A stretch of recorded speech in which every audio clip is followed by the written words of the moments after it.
It's a great day, sports world. What's up to all the sports lovers, the haters, the addicts, and the fanatics out there? This is Larry Patterson with GT365. That's Game Time 365 Sports right here on the GTSN. That's the Game Time Sports Network. It is the off season. Amon, my brother, how you doing today, man? Man, I'm doing all right, man. It's a little dry spell for us in the off season, as far as football being played on Sundays. But for the addicts and fanatics like me and you, this is Christmas in February, March for us. So yeah, man, I'm excited, man. Draft season, combine over with. Got some extensions, some releases, some trades that's going on right now, and yeah, man, I'm excited to talk about them for a little bit here. Yeah, a little quiet in the last 2 weeks. Well, in the last week or so is starting to make some noise. We're going into the straight into the hot topics here, and we'll start from like when the league year ended. Players like Patrick Mahomes and converted some cash and creating over 43 million in cap space for the Chiefs. That does this bring the Chiefs back? I think before you answer that, I think that each year they are prone to make a certain type of move that's going to benefit them in the season later on. And by him being generous and converting that cash, I think that's what they're bound to do. I think that they're going to have a big bounce back off season in free agency in the draft. Not saying they're going to make a whole lot of splash moves, but those key significant moves I think that they can make. What you think about that? Do you think those guys are prone to be back where they were? Maybe not initially next year, probably in a year after that. I do see them being back in competition for the AFC crown. I just think after ACLs and stuff like that. I know modern medicine has changed a lot since we were coming up 15 years ago. Heck, you see AP test ACL one year, come back and be the MVP of the league the next year. And back in the day, your ACL, you think you out for what 2 year, year or two. So modern medicine has changed, and I think for this Chiefs team in particular for the 2026 season, I think they need to slow roll it, play it cautious, don't rush him back. You know that he's going to be there for the rest of his life, and with the restructuring of deals, releasing Jawan Taylor, you free up some cash, and yeah, they got to get younger. So you don't know what's going to happen with Kelsey. You have question marks at your right tackle position now, and your wide receiver core. Who do you have outside of who? So what wide receiver do you have on the contract right now that you can say, hey, I feel confident about going into 2026 with? We got Xavier Worthy. We all know he ran the 4.24 a couple combines ago, but we see how things are when you don't have Rasheed Rice in the lineup. And speaking of Rasheed Rice, he can't stay out of trouble. So do you really want to trust him to be there for all 17, 18 games and go deep into the playoffs? No, you don't. You don't have Juju. He's going to be a free agent. I think you have what's the a guy named Royals? Was it Royals? Jalen Royals. Jalen Royals. He's a Yeah. what? This is second year. So what are you expecting him to step up? Um, yeah, man. And Travis Kelsey? That's the big question mark. Is he going to come back for one more year? And if so, what did that look like? Is the focus going to be there for Ball? We all know his lifestyle outside of the game of NFL. He got the most popular musician in my lifetime, probably. Taylor Swift, as his fiance or whatever the case may be. So that's question marks. They have to get younger, as I stated before. Um, what do they do with Trent McDuffie? You have to pay him. Do you want to pay him? Yes, you have the money now, but we've seen with previous history what they did with L'Jarius Sneed. They took a third and sent him to Tennessee, and end up taking that capital and just taking corners in the second and third and fourth round and plugging those guys in. So do we see Trent McDuffie on the move? Which I do see him being on the move. Somebody like Les Snead that has two first round picks with the Rams. He came out and had a quote today I read somewhere. Well, we have to find an all pro caliber corner for our secondary. And my light bulb just went off. I was like, that two and two plus two is four. You got two first round picks. And we all know how Les Snead feel about picks. He really don't, we know what he say about Right. picks, so that can make sense. But yeah, man, that's just my outlook for the Chiefs. This year, my biggest question mark is, hey, do you rush Patty back? If so, will he be available for Week 1? And outside of It Xavier doesn't Worthy, what do you have that at the wide receiver position? it doesn't help that they already expected to release their offensive tackle in Jawan Taylor. So they're gonna need a they're gonna need a change there. But I Running do back like as well. running back as well. I do like what you said. You stated this like probably like a month ago. You expected Trent McDuffie to be traded, and that's not a bad take there. Uh, got Jay Quimby in the chat. He said, "My guys, what's up, man? Hope you're doing well and need defense help." Talking about the Chiefs. You got go ahead. Oh no, I was saying, yeah, I agree with Jay. Yeah, you have to give, you got to give defensive help because Chris Jones 30 plus. He on the backside. Leo Chanel's a free agent. He signed Nick Bolton. Your secondary, your safeties, you can use an upgrade there. Um, yeah, and you need a pass rusher opposite of Carl Loftus. They don't have Charles Omenihu anymore. They released Mike Daniels, so some of that defense is, they're moving on. So yeah, defense, defense, defense, and I think the only way that they're going to do that, is to draft and develop, which we know they're capable of doing. But can they hit on a couple more players on the defensive side of the ball? Other notable signings, you had Kyle Pitts, which that kind of hurt me. Atlanta franchise tagged him on the 1 year, $15 million tag. So uh, that there's no hope in that getting that tight end. Javante Williams signed a 3 year, $24 million extension from Dallas. Well deserved, might I add. So I'm happy for him off that. You had the couple big trades happen. I can say big trades, but a couple trades that happened. Jermaine Johnson, defensive end from the Giants, get traded to the Tennessee Titans for second year defensive tackle Tavondre Sweat. And two defensive guys going to two different defensive head coaches. You got Robert Sala over there at Tennessee now. So now Salah gets to work with Jermaine Johnson, and now Sweat gets to work with Aaron Glenn, and something that they needed, especially with run defense. And I want to say Sweat was like top 30 in net gen stats as far as like run stuffers. He was like number 30 out of 100. So you never know a different change of scenery can do to these guys. How do you feel about that trade? Yeah, man. I wasn't shocked, but I was kind of like, whoo, okay. I understand Robert Salo drafted Jermaine Johnson a couple years ago, so he has familiarity there. And Robert Salo's calling card is defense. So to have somebody familiar coming back in the building, that's a bonus to help run his coverages that he's going to throw at offenses on a weekly basis. So I like that for Jermaine Johnson. He's going to see the field early. He's going to be probably that premier pass rusher now, unless they do something here, in the draft at pick number 4, which we'll get to later on down the road. And for Devondre Sweat, he was coming on at the end of the season. I think he battled through a couple of injuries or whatever the case may be. And his former second round pick, from a different regime. So I think a new change of scenery will help him. Um, he had his rookies. He had like I seen like super duper. You remember Jordan Davis when he came out of Georgia a couple few years ago? I was like, Yeah. okay, yeah, that's a freaky athlete. I saw him in that same vein, and I think he just needs to regain that. So yeah, him going to Aaron Glenn.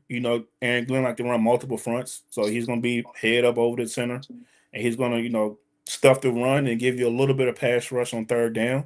So yeah, I'm excited for both of these guys' career. New starts, new fresh coat of paint, as the old folks would say. And let's see how they thrive and survive in new environments. And Johnson was a former first round pick. I want to say 23rd overall. I want to Florida say. State, right? Yeah, and Yeah. Javondre Sweat, a former second round pick. Um, yeah, George Pickens get the tag, as expected. Don't know if that's going to be a tag and trade or a tag and then they end up working it out in the end. But I felt that was an expected move. Going to the Broncos here for a minute, assigned Jaquan McMillan to a 1 year, 5.7 million second round tender. I like that. He was a big bright spot on our defense, much improved. And I mean, I did expect that. So the thing is, he does have an opportunity to get a contract somewhere else, but we have to match it. And if we don't match it, we get a second round pick. So that's it's a win win for us either way. Um, Another Anthony Richardson allowed to seek a trade. Where is a spot that you see him going? I know you mentioned the Raiders in the past. Do you still feel them? You don't feel that way now because you feel like you got your guy now. You got your guy going number 1 overall. But where are some other fits that you see Anthony Richardson in the second start of this season? Oh, man, it's interesting, man. Like, of course, I had said the Raiders way back when. I was saying the Raiders way back because I was just desperate for whatever. But realistically, I can see like the Rams, sitting behind Stafford. Um, we know what Sean McVay can do with quarterbacks. And we Um, don't know if Stafford's is going to be his last year coming up as well either. So sure, and like I said, it's a low risk, high reward thing for whoever bring him in. What about Minnesota with Kevin O'Connell? We know what he did with quarterbacks. Um, man, let me think. I would. mhm. I don't think the Jets would be a good situation. Um, Baltimore maybe Baltimore to get, yeah, you can learn sit behind behind Lamar. Lamar, and you can probably switch them off for capital later if that's an option. Um, I don't see no any other teams that may be interested. I might be overlooking a team, Cleveland maybe, but that situation is already a mess. So I'm gonna say the Rams or either the Vikings makes sense to me because we know Kevin O'Connell and Sean McVay does wonders with quarterbacks off the scrap heap. Well, not the scrap heap, but cast off. So one of those two teams will make the most logical sense for him, for me. Arizona don't have a quarterback as well. But, I They mean, don't have a quarterback, but I got something. I got a hunch about what Arizona may do when it comes to free agency. But when we get there, we'll have that conversation. okay. Eagles, are the Eagles asking too much for AJ Brown? I want to say I saw a report saying that they wanted a first or two, and then another top 100 pick. And so far, I think the Patriots are like the front runners to get him. I think they're being really aggressive off that. That makes Um, sense. So, it makes sense. Familiarity with the head coach there. Do you see are the Eagles asking too much for AJ Brown there? are the Eagles asking too much for AJ Brown? It's circumstance, man. Because like you can cut that any way you want. For let's somebody like Denver, right? You'll give up that one and whatever because you maybe AJ Brown away. I think I think Emmanuel Acho alluded to this earlier, and I give him credit for it. And it make good sense when I heard it this morning. If you're AJ Brown and the Denver Broncos, he's a worth a first round pick because he could be that missing piece to getting y'all over the hump, right? Demanding the ball. The man in the ball, 28, 29 years old, he could be that piece, right? He can be that Marius Thomas type player for you guys back in 2015.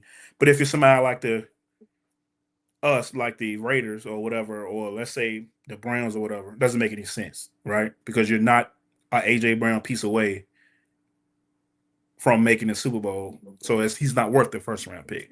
Teams like Denver, New England, those type teams that are like, okay, let me if I add AJ Brown to this roster come first day of the new league year, boom, he's taking us over the Puts me mountain. over the hump. Right. Then he's worth a first round pick, right? But if it's just teams that's sitting in the 20s, 19s, 20s that know need a lot more help, he's not worth it. You know what I mean? That's why I say it's all depends on where you at in your football team's life cycle. Because you and Denver sitting at 30 or 30, whatever number they're picking, that's a second round pick to them, right? Yeah, Baltimore, not Baltimore, but I would say a New first England. and That's second round pick. right. New England. That's a second round pick they're giving up, right? Because second to last team to win. I mean, in the draft order. So it says all circumstantial. Depends on what team asks. Buffalo for sure. You know, Yeah, yeah, yeah. that's I look at that's them as the dark horse too to get for sure. That's a first round. That's you give up pick number whatever for you maximize. Let's say he got 3 good years left, right? That is worth it, right? Because you know if you've been there with less, and he can be that missing piece for that team. So it all depends on which what team calls and what's the asking price relative to where your football team is in that life cycle. Alec Pierce told he'll remain with the Colts on a tag or a long term. Is that a great decision? For Alec Pierce, I think I, yes. I Go think I ahead. think it is. I think it is. I mean, he emerged as one of the top deep threats in the league last year. I think it's smart for them that I think they already do have Michael Pittman on. They do have him under contract. I don't know. I want to say maybe for the next 2 or 3 years, but then you got Alex Pierce. If you tag him, okay, they give you some time to work something out. But then you also have some time to work something out long term as well. Um, and I think that's a smart move. You don't let a guy like that get out of the room. So, um, that's. I just wanted to get your perspective or get your opinion on that with him. Is that a good move to tag him or keep him on the team? With all these receivers coming out this year, where they don't have a first round pick, I don't believe, because their first round goes to the Jets For the next 2 years. for the next 2 years. So, I think it would be wise for them to go ahead and work something out with that. So here's my thing, right? What's the tag number this year? Like 28? But I don't have the numbers in front of me right now, It's but I like think it's 28. something. 28. I mean, you think he's gonna get more than that in the open market? Because if we talking about you getting more than that, that means you might be up there a little bit behind George Pickens. We know George Pickens on top of the market. So I think it's smart for the coach to tag him at 28. He may be able to get a little bit more from another team that desperately need that guy that can stretch the field. And then hopefully you can get some, long term done because I don't believe Michael Pittman is going to be there for the start of the 2026 season. I feel like he'll be on the move somewhere. That's a sneaky trade guy, because I feel like if you're trying to if in my mind if you're trying to tag Alec Pierce, that means okay, Michael Pittman might be out the door. Mm. Or, trade cut potentially. You got Josh Downs there as well. So I mean, you have pieces. You got my tight end, from Mechanicsville. I can't think of his name right now. Warren. Warren So Tyrone. Ty Warren. So I mean, yeah. So if they're planning on tagging Pierce, that means Michael Pittman days might be numbered as an Indianapolis Colt. Um, Daniel Jones, speaking of the Colts, signed a 1 year, 37.8 million transition tag with the Colts. No The brainer. no brainer, considering he was on the trajectory of where I predicted him as far as comeback player of the year. Then he gets hurt. We ain't gonna go into all of that, but you already know. Yeah. We spoke on Drew Dahlman retiring from professional football, started his career with the Falcons, and this past year was a big anchor to the offensive line of helping lead the Bears to the divisional round. Um, but that's a big blow for the Bears. Now they got to go out there and find them another center.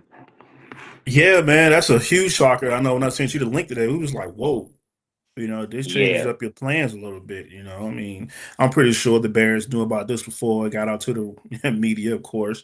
That's only the right thing to do. If it didn't, shame on Drew Dahlman and his team. But yeah, man, it kind of shakes the land. They're going to be hunting for offensive lineman in free agency again, like for especially that center piece. They traded for Joe Tooney last year, got it for Kansas City for a couple of dollars, and you thought you were solidifying your line. And he came over from Atlanta. He was a high price free agent. He was very Yeah. high price. He was one of the top free agent interior linemen last year. So to lose him, it sucks.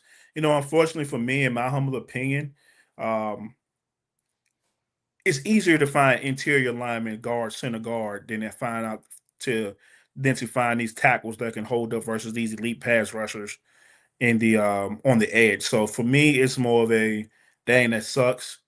For the Bears, have continuity. Caleb come into his own behind his offensive line, getting to grow together. Dahlman probably making the calls at the line. So but it sucks though. But yeah, man, they're gonna be players, in free agency for a center or not, if not the draft. We know the Redskins released the artist the other day, so that could be a potential plug in spot for the Bears, man. So we'll definitely see, man. This happen quick, swiftly. So I'm pretty sure they'll find a solution come to free agency in a couple weeks. Be honest, and then Graham Glasgow got released from the Detroit Lions center as well. So, Yeah. um, Brees Hall offered the 1 year, $14.2 million franchise tag from the Jets. Feel like he's held hostage in New York. I know he wants to get out of there. My man wants to win. New York ain't in no type of position to win. Don't even have a quarterback right now. I think that's very selfish of New York, of the Jets organization. Very New York Jets organization type of move right there. Um, and I feel kind of feel bad for him because this is an opportunity to go ahead and test the market. You're not going anywhere. You got running backs coming into the draft, you know, free agency as well. So I mean, it sucks for Brees. What's your thoughts on that? I don't understand the move. What do the Unless they do a franchise and a tag and trade or something like that. but yeah, I mean, yeah, man, you gotta give a draft capital, then you gotta pay him. So it's like, I don't know. I mean, I don't understand the move from the Jets perspective because we all know this is a tear down. Um, it didn't make any sense to me. Like, why would you hold him hostage, as you would say? Maybe he could have went to a team like Denver or Kansas City, for that matter. And we'll talk about another running back that could potentially land those two spots that I do not want to see. But hey, to compete, for winning the Super Bowl, I don't get the hype with Brees Hall. Um, he's good, and he's good when he's on, but he's been injured. Have a little knick-knack injuries here. I mean, it's the Jets. You know what I'm saying? At the end of the day, they're gonna do the Jet type things, like they always say about the Raiders. The Raiders gonna do Raider things. It's the Jets. They're gonna do Jet things. And don't get me wrong. Outside of him, Garrett Wilson, and Mason Taylor, they're three weapons on offense. So I guess they wanted to keep them and see what they can do with whoever their quarterback may be in 2026. For all I know, it could be me and you at trials come June in camp. So, but yeah, man, I don't get it, but that's the game. At the end of the day, each team try to hold on to all their assets, and they think he's an asset, and it's a business. So he's $14 million richer this year. So that's the way I'm gonna look at it. We had a couple trades.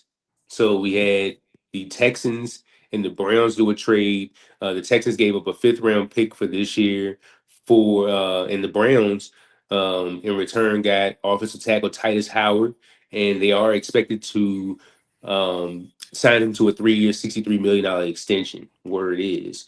Uh, Mm. Titus Howard is a former 23rd overall pick in 2019. Um, is this a win for the Browns now that you have a offensive lineman? Now you already know that they kind of like had some revamping going on with their offensive line. You had I'm blanking on their names right now, but pretty much most of their offensive line room is free agents. So now you have Titus Howard coming in here, established. I wouldn't say he's a pro bowler. I don't think he's a pro bowler, but he's established veteran. Um, and now you add him to that offensive line room to protect whoever that quarterback is going to be. How do you feel about that move? Yeah, I think is it a win for the Browns? No, because they have to do more. Yeah. So I wouldn't say it's a win because we knew the Browns had to revamp their offensive line.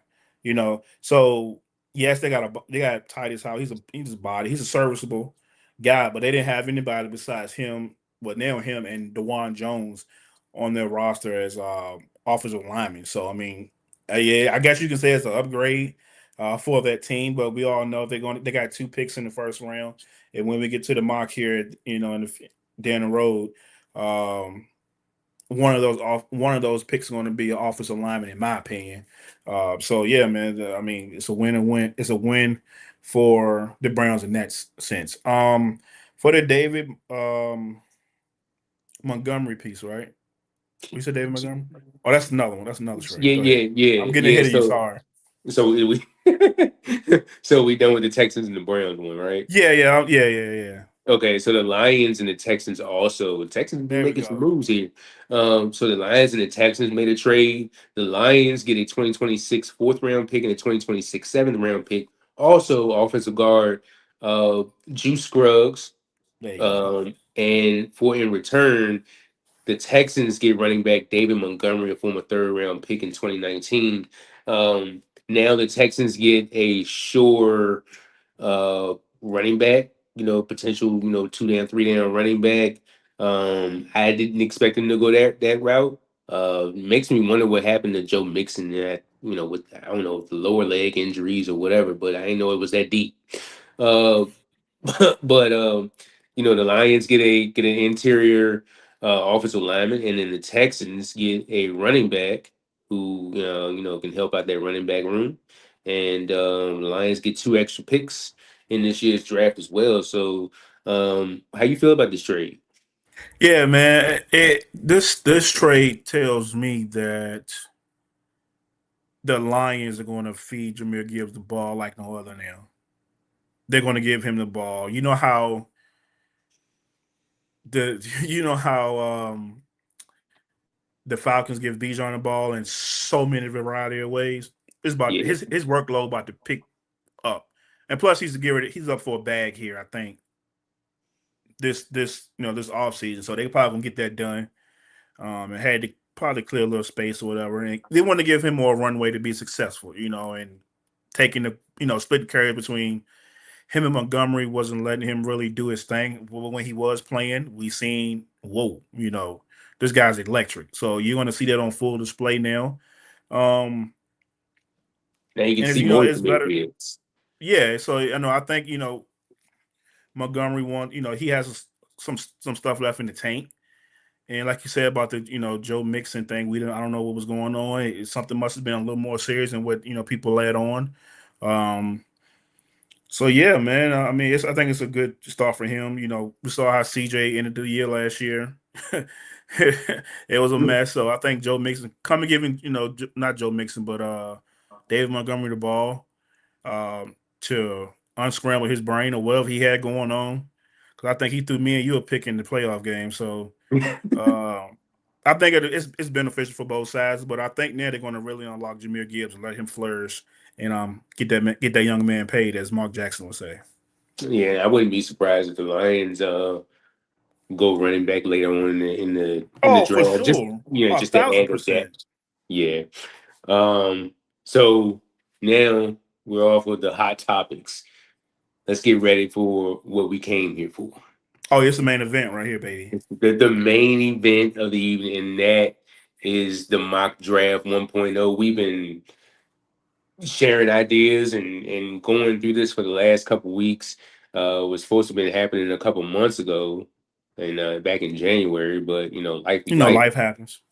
So this is our 1.0 draft, mock draft. 2.0 might have it later on this week or next week. But I'm gonna list my number one overall pick, and then we'll go, your list, your number one, and we'll just, go back and forth. Let you know right now, people, this is not accurate. And this was done a couple weeks ago. So I did basically draft it off of need in some cases. I know you did as well. Need or best player available.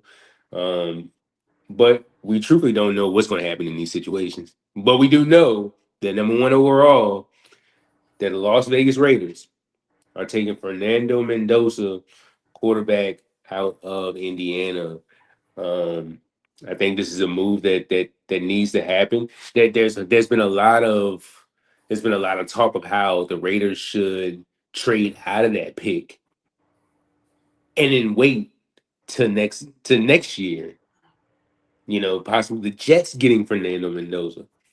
But I know you probably had the same pick. So by you being the resident Raider fan, how do you feel about this pick right here? You could pencil this thing in. You could have penciled this thing in after the national championship. To be honest, no, you could have penciled this thing in like after the Giants. We played the Giants and they gave us number one overall pick. You could have penciled it in there. At that point, that was during the regular season. I don't think that was the final week of the season. I think it was like one more game No, after that, or whatever no, the case may be. yeah, like 2 or Yeah, 3 weeks but in. yeah, we had like 2 weeks left. But for me, it's long overdue. We haven't drafted a first round quarterback since Jamarcus Russell back when we Mm, were in high school. mm. So yeah, that's been a while. So it's people may say that he's a little quirky, a little whatever we'll do the whoop, but this is exactly what my franchise needs: some stability.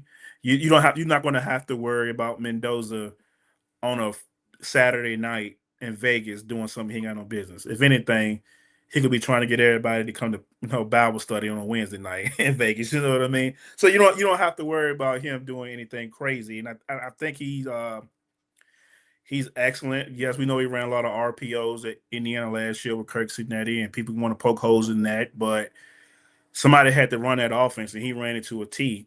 And a couple years ago at Cal, he took a lot of sacks, but we've seen, from one program to another, whatever his weakness was the year before, he cleaned it up. He went from like 20, 30 some sacks at Cal to only like maybe 12 to 13, if not less than that, at Indiana.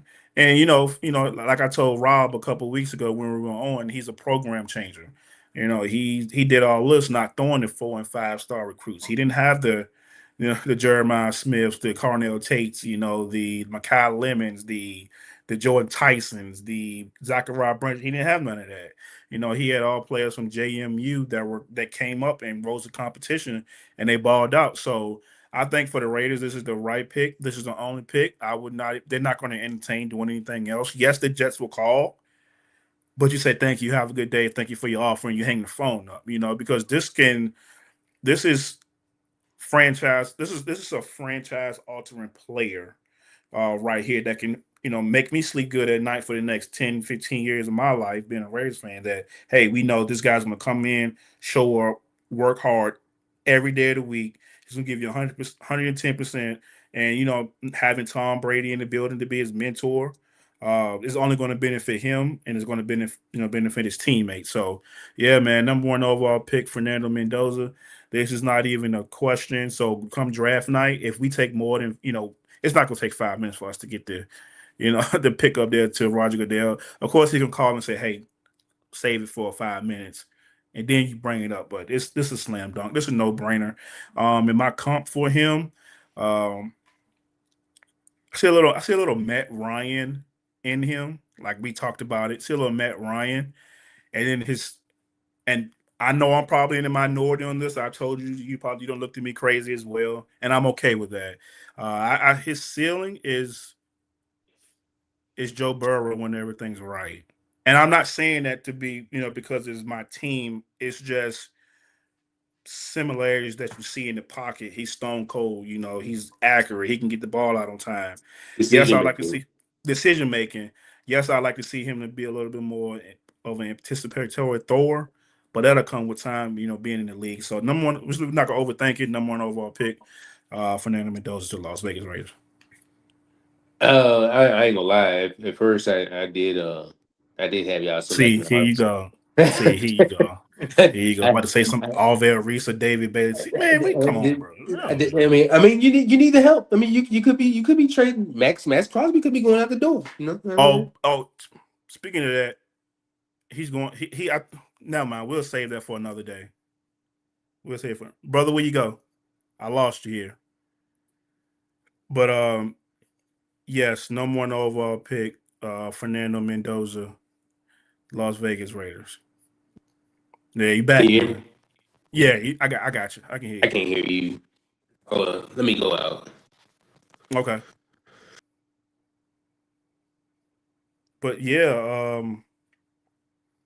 like I said, Fernando Mendoza is a no brainer here. Um, People Can say, you hear me? hey, yeah, now I can.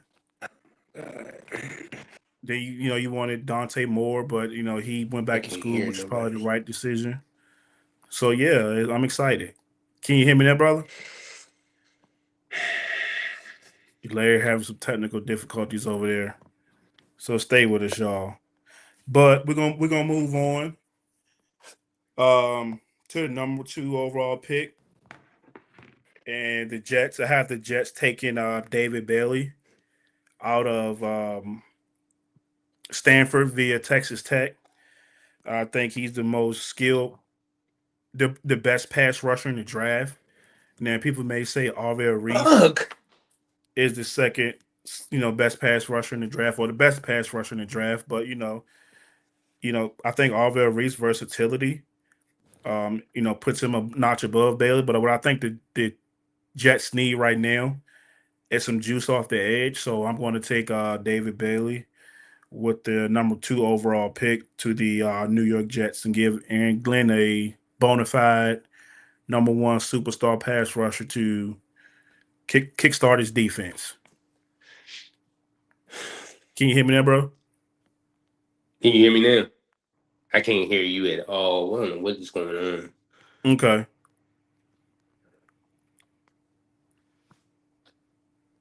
All right. So with my brother doing his getting himself straight, we'll move on to the Arizona Cardinals at number three.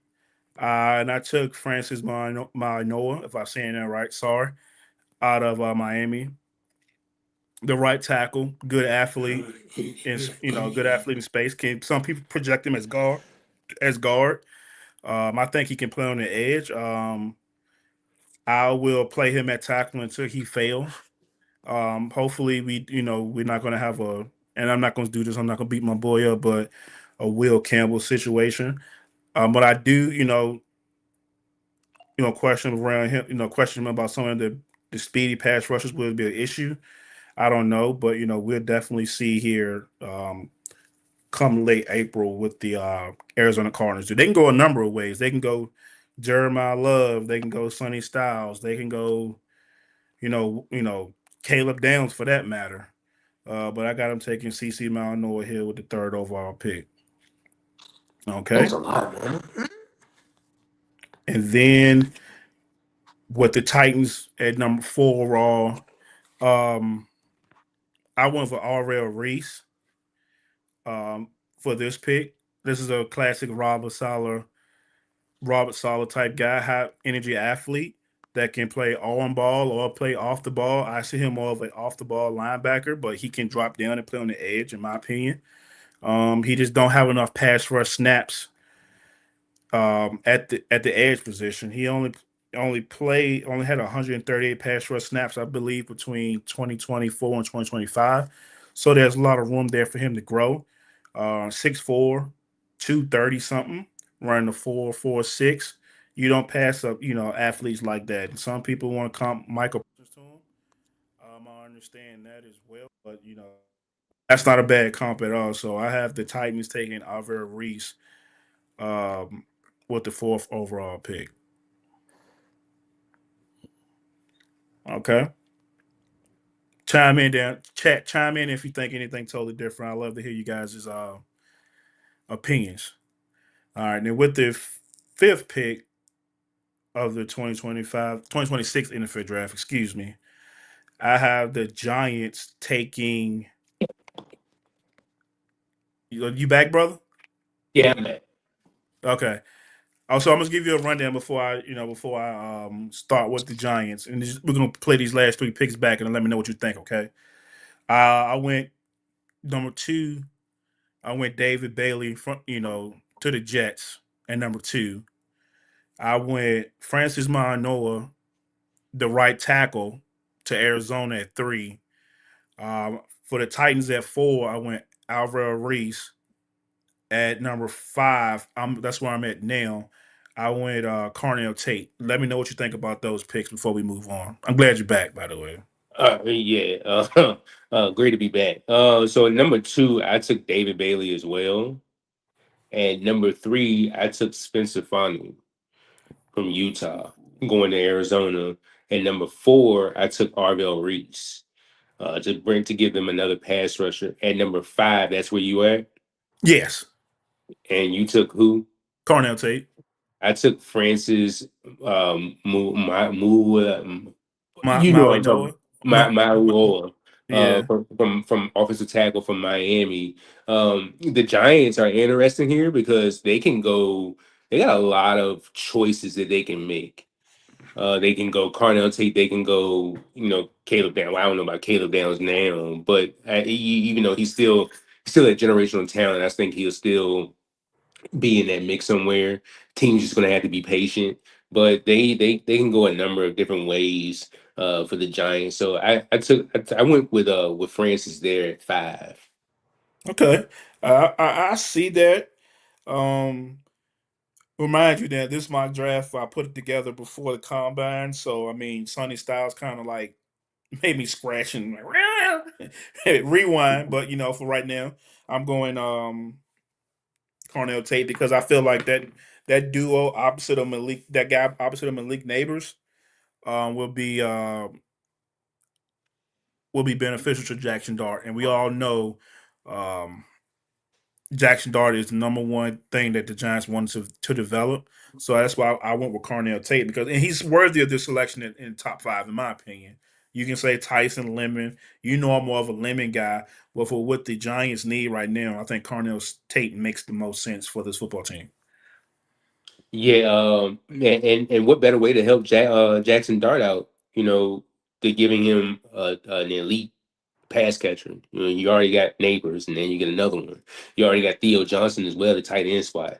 So like they're building. Oh, don't forget Cam Scatterable. So I mean, they got a lot of things to work with over there. If they go that route, ready to go to number six. Mm-hmm. Number six, I got going to Cleveland Browns. I got Carnell Tate. Ooh. And they are another interesting team that can go a bunch of different ways. Offensive linemen, wide receiver, running back as well. And I know that the running back that they had last year, I think he tore his ACL or had a lower leg injury toward the end of the season. But I mean, that's another team that can go a lot of different ways. And I went Carnell Tate with them. Who you got at number six? This is why I went Spencer Fano. This is why I went Spencer Fano Okay. because, like I said, when we're talking about free agency, I repented that hey, I got the Browns taking offensive lineman one of their first round picks, and I think this would be he'll be a bookend right tackle, to replace Dewan Jones, even if you want to slide Fano in the inside for a year or so, then kick him out the right tackle in 2027. You have two guys now, a young tackle that you need um, to anchor that offensive line that desperately needed because whew, I don't know what you're doing, Deshaun Watson or whoever's supposed to be behind center. I don't know what they're supposed to do if ain't got nobody to block for him. So I think Final makes a lot of sense for me here. Yeah, absolutely. I just may have put that in my 2.0 Mm. because they already short at offensive line. Anyway, going at number seven for the Washington Commanders, I got Caleb Downs. Mm. You know, safety is now mind you, this was a few weeks ago when we did this, so there may be changes to that. But I went there, um, giving Washington helping that secondary a spot that they weren't very all that good at last year. Um, so that's my pick at seven. Yeah, I mean, I don't hate Downs at seven. But then again, he goes about positional value. That's the word that gets thrown around a lot. Positional value, which me I don't really care about. You just you don't overthink it. You draft damn good football players, whether it's a safety, running back. You just draft damn good football players. But for me, I went. This is where I made a change. I went Sonny Styles here, right? Because so here's my thinking behind the Sonny Styles situation, right? You have we know how Dan Quinn gets with his defenses, right? Think about it, you got 6'4", 6'5", 244, run a 4.47, 43 and a half vertical. It's gonna be hard to layer that ball over him coming through the middle. He can chase, he can cover, he can get the over routes, he can cover all that. You're gonna have a hard time throwing the ball over him. And this is another thing, right? They need to get younger on that side of the ball. You could have went Styles here. You could have went Bain. You could have went Downs. You could have went Mansour Delane. I wouldn't any one of those guys you would have picked. I wouldn't have been upset at all. But here's the key for me, right? You have Frankie Louvu, right? I don't know if no, you have Frankie Louvu. Bobby Wagner's 35 years old. Who? Why Sonny Styles can't be the perfect person for Bobby Wagner to mentor going into 2027. That right there made so much sense to me after I thought about it. We know Wagner's a Hall of Fame linebacker. He don't play at the highest level. He's still playing at a high level at the age of 35. He can't play forever. So to plug that green dot guy in the center of that defense, and he can cover so much, he can cover. Remember, he's played safety, he's played linebacker, and he can come off the edge a little bit if you watch him.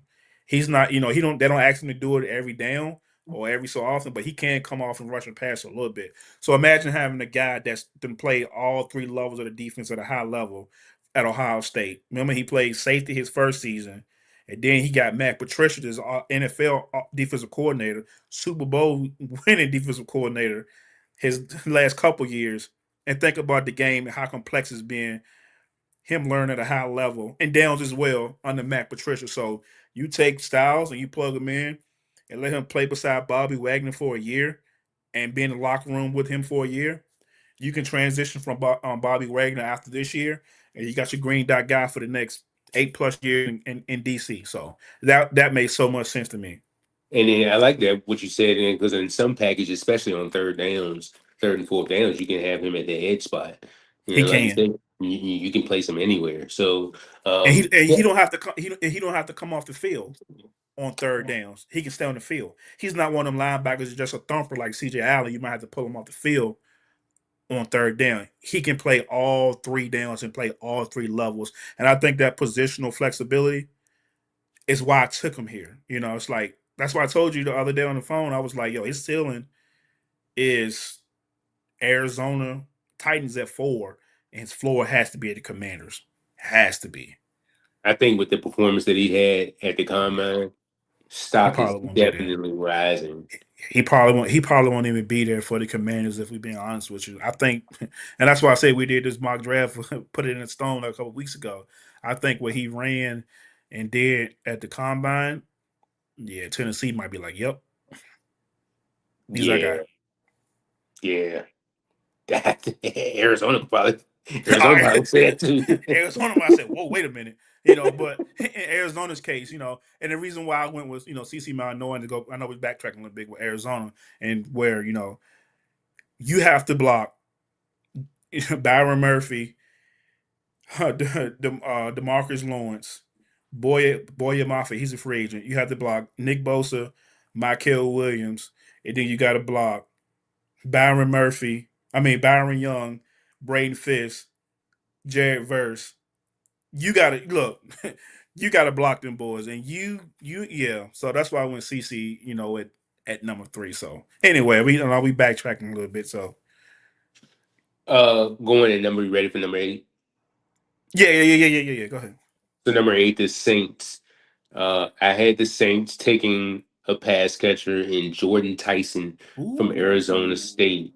You have what's my man name there? This now quarterback or Chris, wide Chris receiver? Olave. You got Chris Olave. Olave down, but then there's always the injury concerns with him each year, missing a lot of time. I think you plug in somebody like a Jordan Tyson to give Tyler Shuck another weapon to play with right there. I think that's a phenomenal pick. And then Kellen Moore going into his second year as head coach. I think that a lot of people at the Saints team improving, and I think that if they make this pick right here with Jordan Tyson, I can't remember if it was him or Lemon that we was comparing to Amon St. Brown. I think it might have been Lemon, right?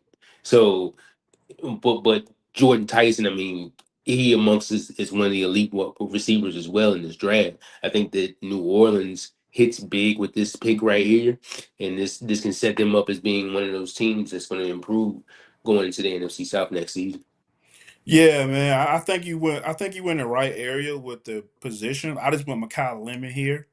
I think he's a top 10 player in this draft, and I give him the slight edge over Jordan Tyson because Tyson was nicked up, you know, and he was in and out the lineup. But he can do things in the slot. Tyson reminds me of a more twitched up Jerry Judy. Sense.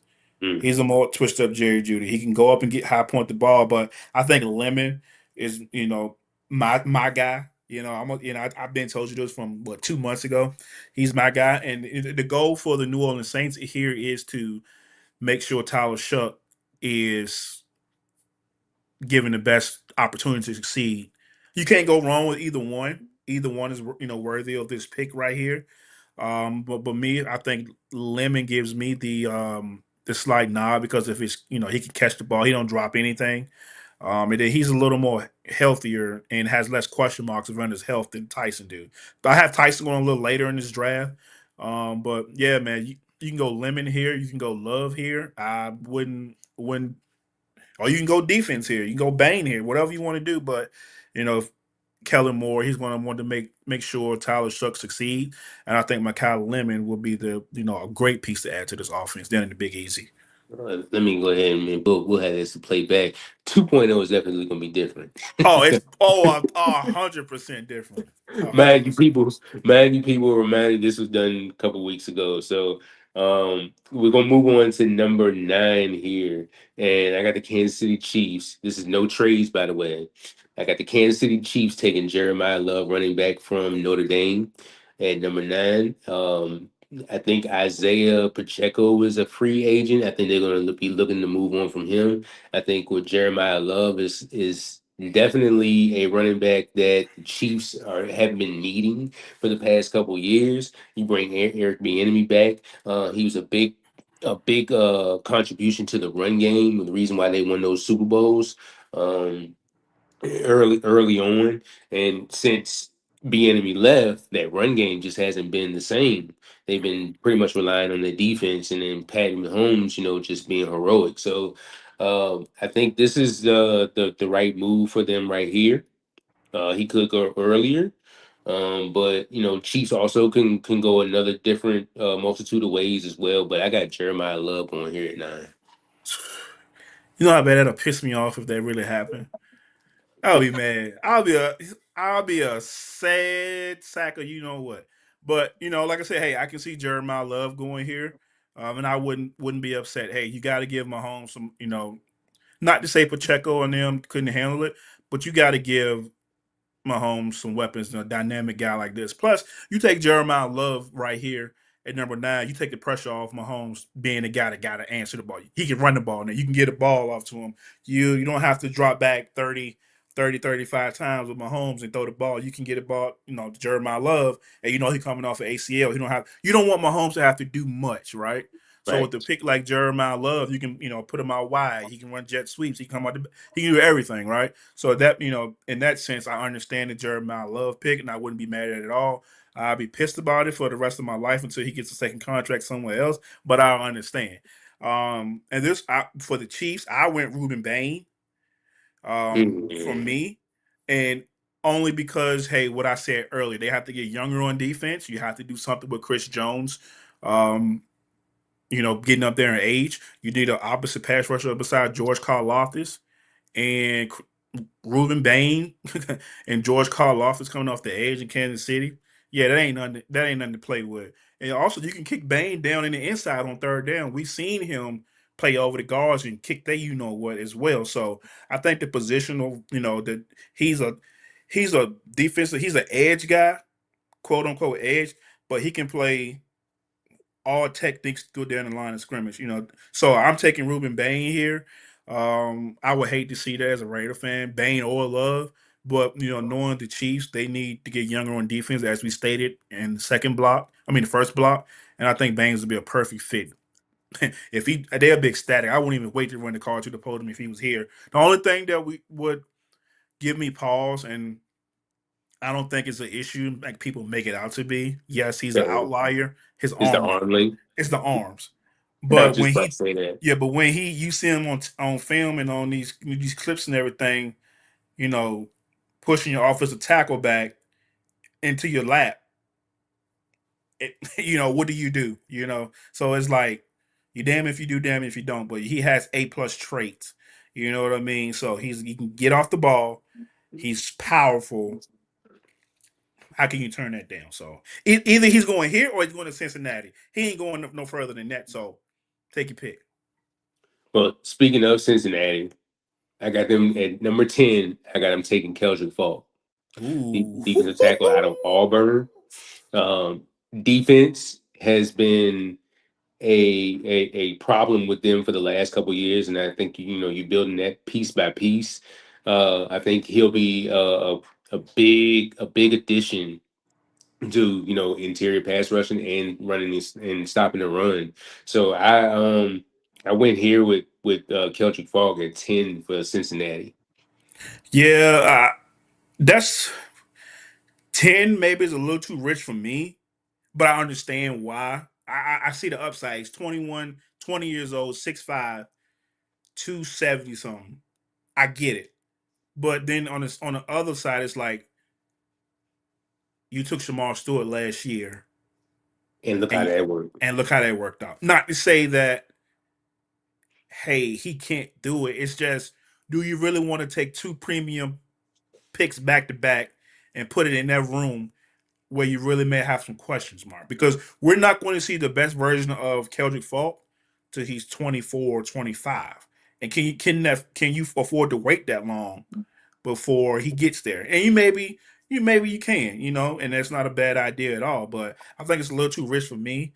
I went Caleb Downs here at number 10 because we all know how I feel about the Bengals secondary. Me, you, and Rob and Darrell probably going to be the two corners and the two safeties here come week one.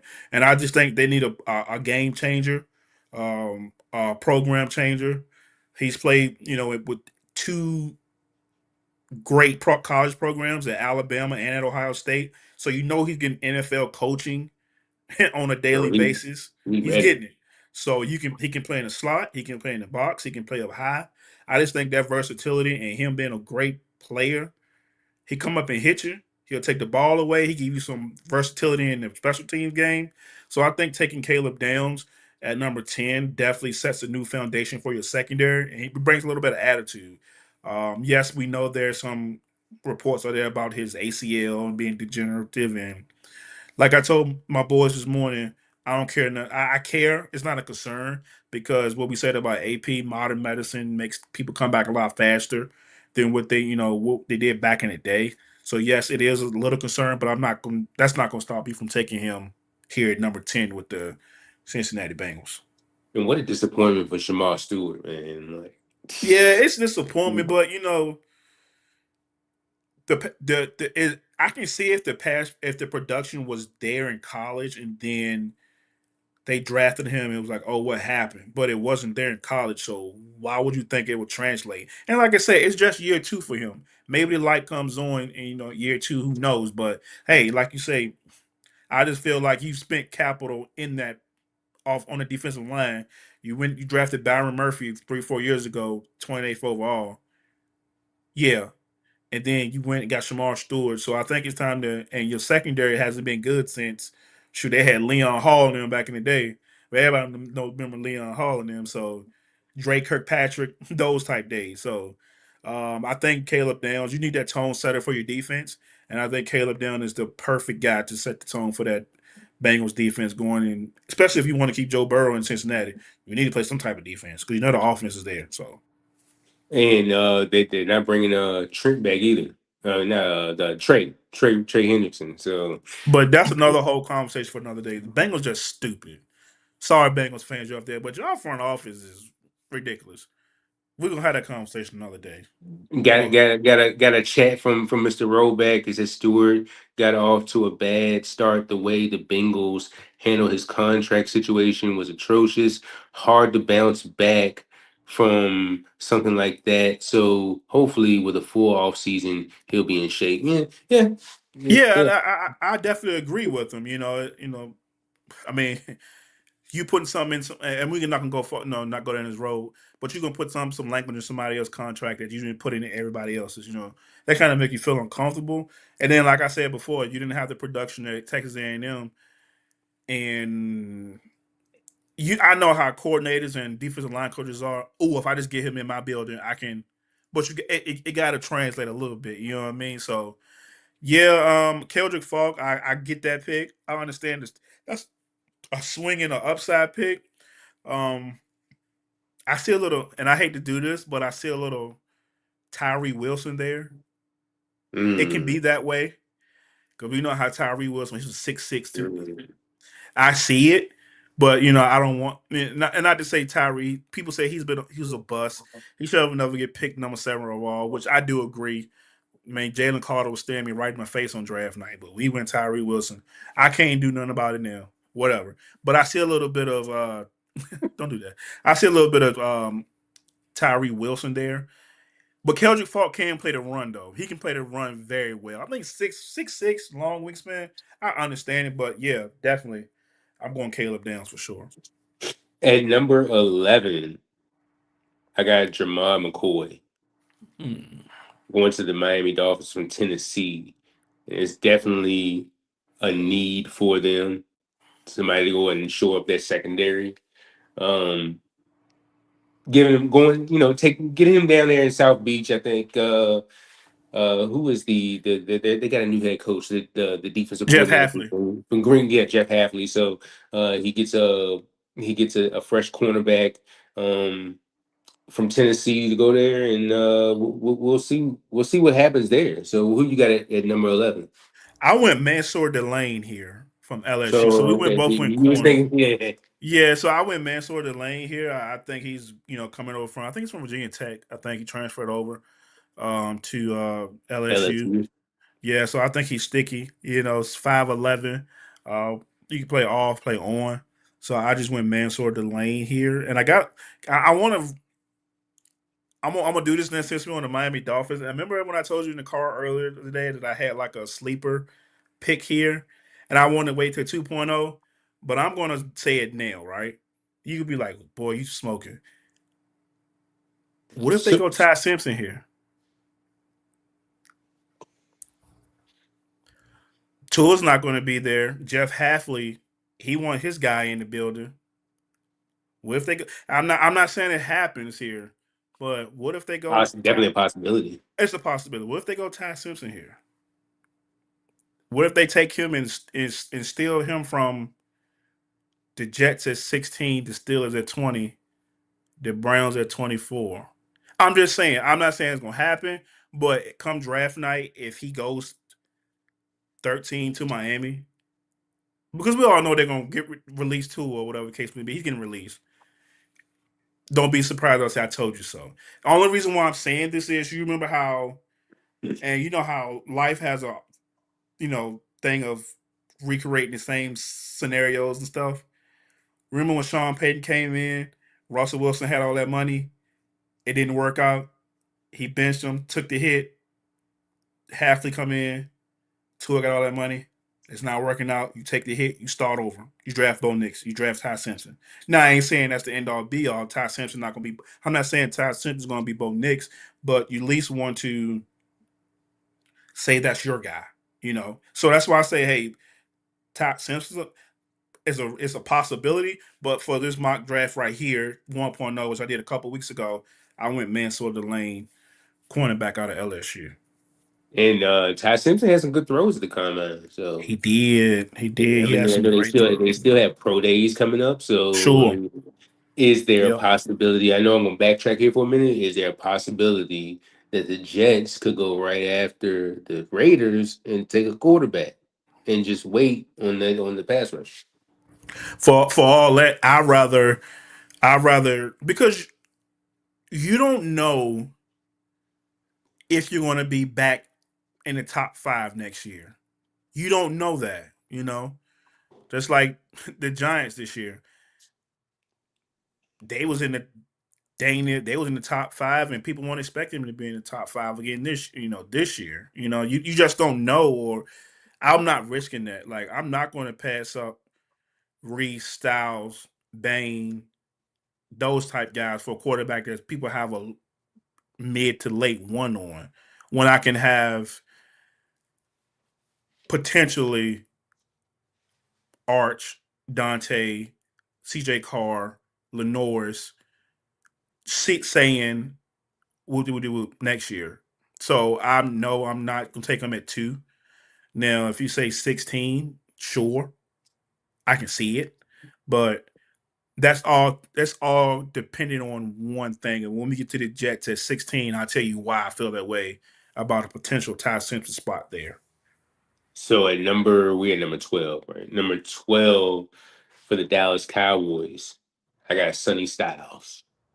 Now, This is this pre was combine, so hey, this is pre combine. So I mean, we seen Sonny Styles at the combine this past weekend, and I think he's probably going way before 12, more than likely way before 12. But uh, per a few weeks ago, Sonny Styles 12 at Dallas. I ain't gonna spend too much time on it.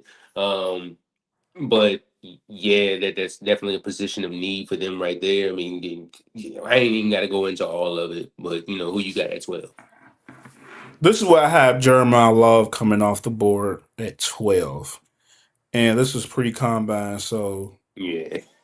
and I still feel his way right now, so I think he gonna be there for the Dallas at 12. And like I told you the other day, Javante signed that 3 year, 24 million is not gonna stop me from drafting the Ferrari. It's just not. The only thing with that is, I mean, you signed in Javante 3 years, and then you have, I mean, I get it. You got Jaden Blue, and then there's another, well, Phil Maffa. So there's two running backs that you drafted last year. That's the only thing why I would be hesitant on that, but I get why neither one of those players are gonna stop me from drafting Jeremiah Love. So I get it, but from a roster building contractual standpoint, I'm like, I'm not sure about it, but I get it. Yeah, so yeah, I went Jeremiah Love. Um, and like I said, when you had him go for the Chiefs, I can echo everything that you said about the explosiveness, you know, taking pressure off Dak, taking pressure off CD, taking pressure off Pickens, making everybody's life easier. He's a blue chip player, so for you to get him at 12, in my opinion, I think that's great value because he can easily go at 3 to Arizona, and nobody will say a peep about it. You know what I mean? So I think to get him at 12, that's great value. So I went Jordan Love, Jeremiah Love at 12 to the Dallas Cowboys. Number 13, St. Louis Rams.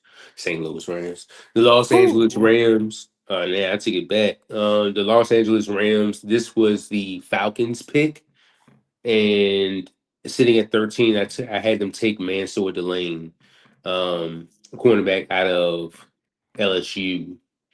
Um, and that cornerback spot was a concern with them last year. So I feel like for them getting younger in this spot with one of the best corners in this draft, I feel like it's very fitting. At number 13, who you had at 13?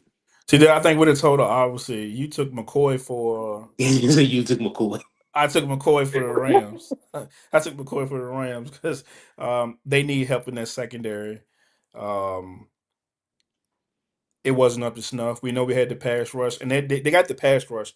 They just need the corners to support that pass rush and turn the ball over a little bit more. Now, the Uh, scary thing with taking McCoy in the top 15 is that we hadn't seen him play ball in almost since the 2024 season.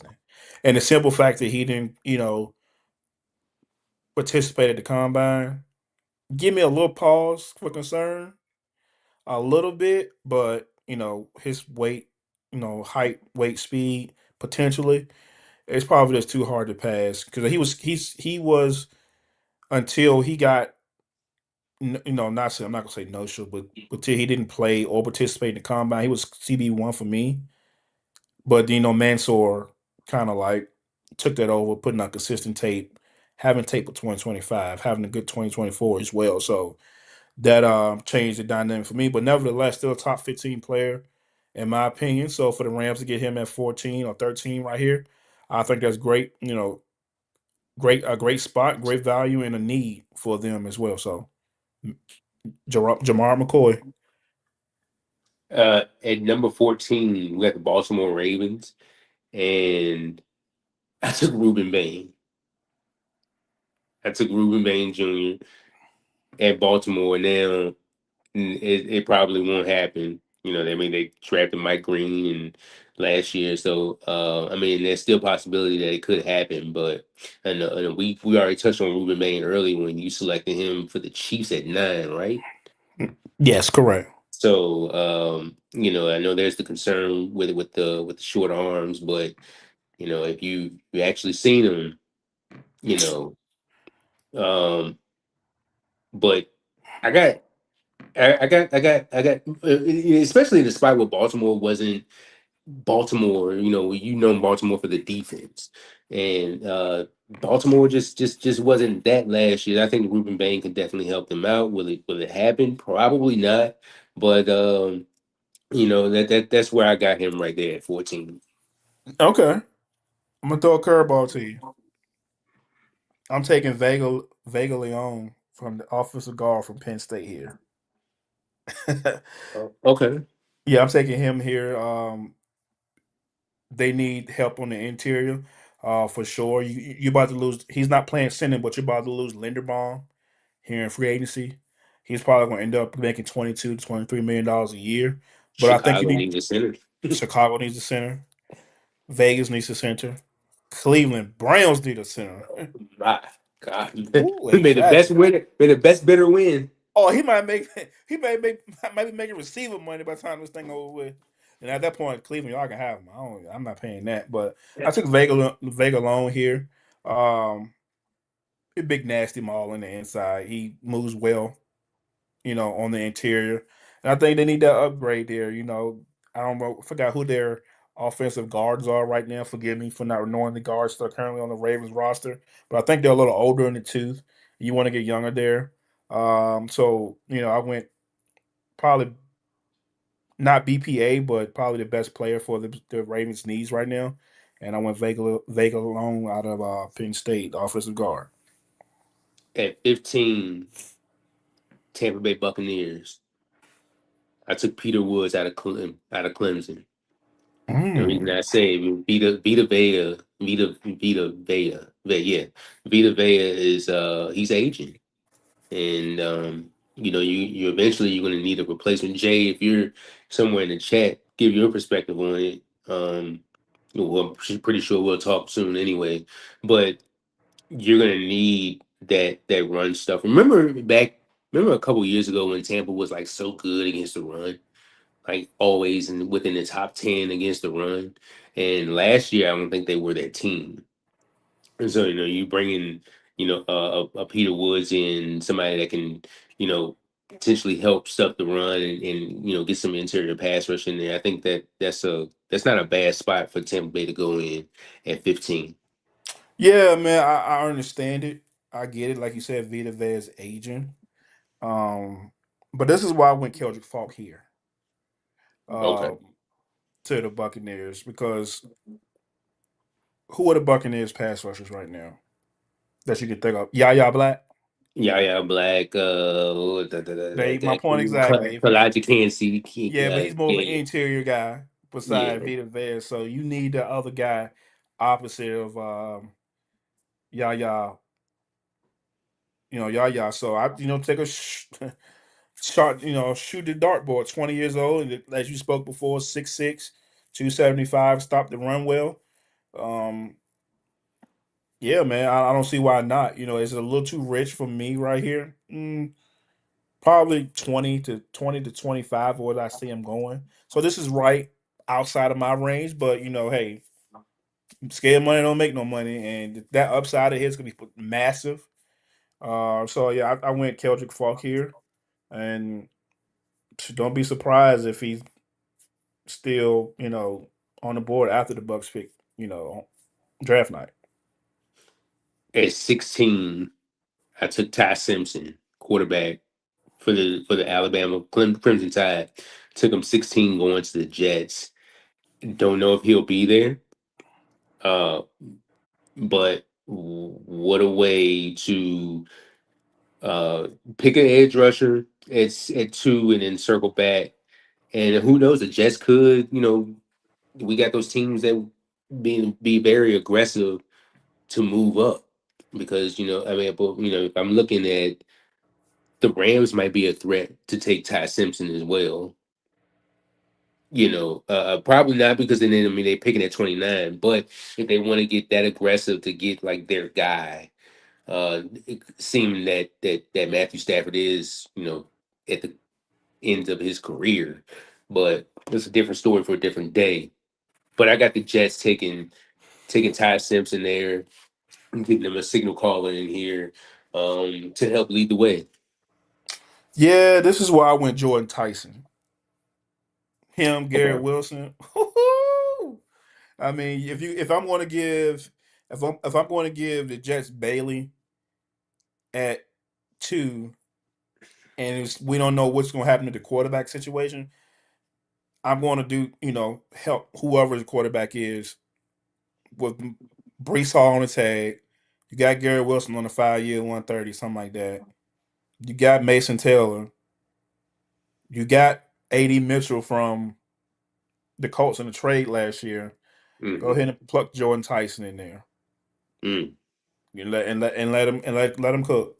You know, because you're gonna have to build this. You don't have Quinnen no more. You don't have Sauce no more. You could have went corner here, but I couldn't figure out a corner to put right here. So I went Jordan Tyson. This is where I think the slide stops. At some point, the medicals it is what it is. But when you got good football players, you just pick them. You don't let a top 10 player slide to the bottom of the first round without a major red flag. I think he's too good of a player to slide that far. And I think for me personally, this is where the slide stops at the Jets. Take the pressure off Garrett Wilson. They're gonna be doubling him and frustrate him and whatever the case may be. So I think having Tyson on the other side, he can play outside, he can play in the slot. Me, I say he's a more twitched up version of Jerry Judy. So, and Jerry Judy was twitchy coming out of Alabama. So he can get busy. So Yeah. this is why I think Jordan Tyson goes for me. Jets at number 16. Number 17, the Detroit Lions. As reminded, it's 2 or 3 weeks ago. Now, yesterday, the Detroit Lions traded for interior offensive lineman and Drew Scruggs. So I think that is going to wipe out my prediction. I took Oli Vega um, from Penn State at Detroit, going to Detroit at 17. Um, I don't see that happening now, but you can go ahead and go with your selection. So this is where I think um, I thought long and hard. I was like, well, I can go offensive line here, but this tackle class, the offensive line tackle class is not too bad, not too shabby. So, and I went the Detroit Lions. They're in the win now mode, right? They got the receivers. They got J Mo. They got Amon, Ross St. Brown. They got the tight end. Can't draw on a blank right now. Um, he a dog too. I'm drawing a blank. So I went back to the defensive side of the ball, right? Who needs help? Aiden Hutchinson, right? Been needing help. So that's why I went Akeem Messidor right here to the Detroit Lions with this pick. I went Akeem Messidor. He's 25. He's out the gate ready to roll right now. And you can argue that between him and Bain, who's the best pass rusher on that Miami team. You got some people saying that Bane's the best, some people saying Akeem Mesidor the best. You can kick Akeem inside if you want to. But I went with the ready now guy because Detroit's ready to roll right now. And I think Akeem Mesidor can come in right now and give them 8 sacks next year off rip. Mm. Um, yeah, he's that good. He's 25, so when he gets his rookie contract, he'll be 28.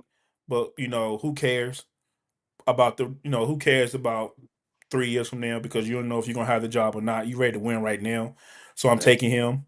And he's gonna be the Lions pick for me at whatever number they're picking at. At 17 and 18, the Minnesota Vikings. I went need here, and well, I mean, not so much need because I mean they got Byron Murphy, they got Isaiah Rogers, but you look at it. If you look who's after them, you would say it's a need. And I went Avion Terrell, uh, Ooh, cornerback for from the Clemson Tigers, um, to potentially set them up for a good cornerback in the future. Inside the top 20. I picked him inside the top 20. So um, that's who I got going to Minnesota at 18. yeah. So I gotta make a confession. When I did this mock draft, I made one change before I sent it to you. I made one change, right? The combine will sway you, man.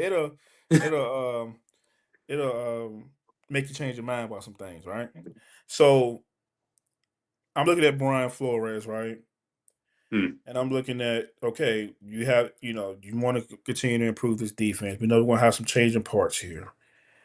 Harrison Smith, he's probably done now, right? And we had a Two more safety that, years. yeah, so we had a safety that went crazy that we talked about all weekend, right? Dylan Thieneman. Imagine him coming in and replacing Harrison Smith. Just nasty. Come down. He reminds me. That's a younger version of Harrison Smith. He comes down, plays in the box. Go ahead, bro. No, I was just going to say, do you think after his performance at the combine, and that he won't be, targeted Yeah, to? yeah. So I think he won't get past pick 20. In my opinion. But I want him to in Minnesota. He's versatile. He can play in the box. He can play in the slot. He can play up on the roof by himself. He'll transfer from Purdue to Oregon. He instantly made an impact on that defense from day one. It's something about his game, man. I just fell in love with his game throughout the season, and then watching a little bit of little clips and little film on him, through others that we know and we follow on these great social media platforms. I just fell in love with this game, and I feel like he reminded me a little bit of Harrison Smith. And we know what Harrison Smith meant to that defense for the longest he's been there. He's the heart and soul, and I get that vibe from Dylan Thieneman. So I mean, run a 4-4. Yeah, he's a one like Jeremiah said Saturday. He's a one suit guy. He'll be gone by pick 20. Um, on April 23rd. He'll be gone by pick 20. If he don't go to Minnesota, he'll definitely go to Dallas at 20. Okay, you good there? Mm-hmm. All right, pick 19 at Carolina. I took uh I took Alabama's offensive tackle Caden Proctor. Ooh, I like that. I like that. Especially like if you're looking at if you're looking at Carolina's depth chart now. I mean, you only have Taylor Moton, and then they got Akeem Ekwonu and Yash Nijman. But and I'm not sure if any of those guys are free agents off the top of my dome right now. But I think that is a awesome need for them, to help Bryce Young going into the future with them. Not sure if they sign not sure if they did a 5th year option for him, but I think that'll really help him out. Yeah, and I think they will get pick pick the 5th year option up for Bryce Young. I mean, he took him to a playoff. Yes, it was an 8-9 record, but he took him there. Somebody had to beat. Tampa Somebody Bay. had to be South champion. Somebody had to win the South, so I think that's impressive. But I went with this is why I went Peter Woods here. Okay. To get him in his inside with what's my boy name? Brown. Yeah, so I think those two in the inside will be a force. I think Peter Woods didn't have the production in 2025. Um, that we were all coming up and thinking he was going to have him and his running mate TJ Partner. Something happened at Clemson because the year before they were unblockable. So the tape is the tape. He had a down year in 2025, but hey, that's just the name of the game. You're going to slip a little bit, and I think he's too talented to not go in this area. So I've had him as a top 10, top 15 pick before this season. And I'm just gonna take him here at 22. I think it's a great pick it'll be a great pick for the Panthers. Panthers fans chime in, let me know because I could have went somewhere else as well, but I went with Peter Wood because his upside and his upside and pass rush potential is need to be scratched and they can get more out of him. So at pick 20, you got Dallas, and there was a change that I had to make. Of course, Dylan Thieneman from Oregon. You had him going to, what was it, Minnesota? Or Minnesota. yeah, you had him going to Minnesota. I'm going to take Dylan Thieneman at going to Dallas. My first pick for them was TJ Parker. Let me go ahead and scratch that. That's a major need for Dallas, and at 20, there's no way you let him slide after what you saw. Being honest, knew nothing about him until the Sure. combine, and yeah, that's my guy at 20 right there. See, Dylan yeah, Thieneman. I went with. See, I wanted to take T.J. Parker for the two places. I almost slid him in at to the Lions or either Tampa Bay. But I went with the up. I went with the right now for the Lions with the Keem, and I went with the throw a dart at the board with Keldrick Fall. I wanted to go T.J. Parker in one of those two spots, but for the Cowboys, I took this is why I took McNeil Warren right here. I took Okay. him here. It was a flip flop between him and Thieneman. You could either way. You can't go wrong with either safety, but Lord knows they can use any upgrade in that secondary. And in perfect world, they would love to go get Downs at 12, but we know Downs is not going to be there. So McNeil Warren, the gap is not that big between those two. He'll come up and hit you. He can play a little bit. He can play in the slot. He's a box guy. He can come down and play in the front seven and do some damage as well. He gonna hit you. He ain't gonna miss you. He gonna make sure he see you and you see him, and he gonna make sure you know he there. So I went I went McNeil Warren here um for the Cowboys at pick number 20. At 21, the Pittsburgh Steelers are on the clock, and I know this player will more than likely be gone by then. But I took Makai Lemon, Oh yeah, he and did. I don't know how he slid that far down, but it gives Pittsburgh another pass catcher, an elite pass catcher. But knowing what we know now, um, I don't see him sliding. I don't see him sliding probably past 10, honestly. So, Sure. but for this sake, yeah, Makai Lemon at 21. This was once again a couple weeks ago, but that's who I got at 21. Who you got at 21, brother? All right, so I know this guy is not in your first round. I know he's not. I went Cassius Howell here. Not in my first ten. Yeah, he's not even first. And I just like I said, I did this one probably a couple weeks ago as well. I went Cassius Howell here because we just we know he's a DPR designated pass rusher, but we know we need a little more juice than TJ Watt. You know what I'm saying? Cassius Howell can get off the ball. He's a little undersized. His arms are a little short, but hey, the tape is the tape. You can say the same thing about Ruben Bain. You know what I'm saying? But people got Bain in the top 5, top 10. Depending on who you talk to. So I think Cassius Howell, that LSU film was one of the ones that's like, hey, I'm here. He has great get off. He can get after the quarterback. So you could have went wide receiver here. You could have went, if Ty Simpson was on the board, you can see them taking a swing, and I wouldn't be upset. But I went with this defense, though. I went with the defense because that was one of the issues that kept the Pittsburgh Steelers out of games. We never heard of a Steelers team giving up 38, winning a shootout 38-35. Right. That's just not what they do. It's not in their DNA, and Big Ben ain't their quarterback. Um, so I went Cassius Howard here. He probably won't make it to the first. He probably won't be in my first round. The next mock, after I do a little more, digging and researching, and doing what we do. But for this first mock, I went Cassius Howard, Texas A&M pass rush. At 22, I took Caleb Banks going to the Chargers. I cry. Golly, boy. Defensive tackle from Florida.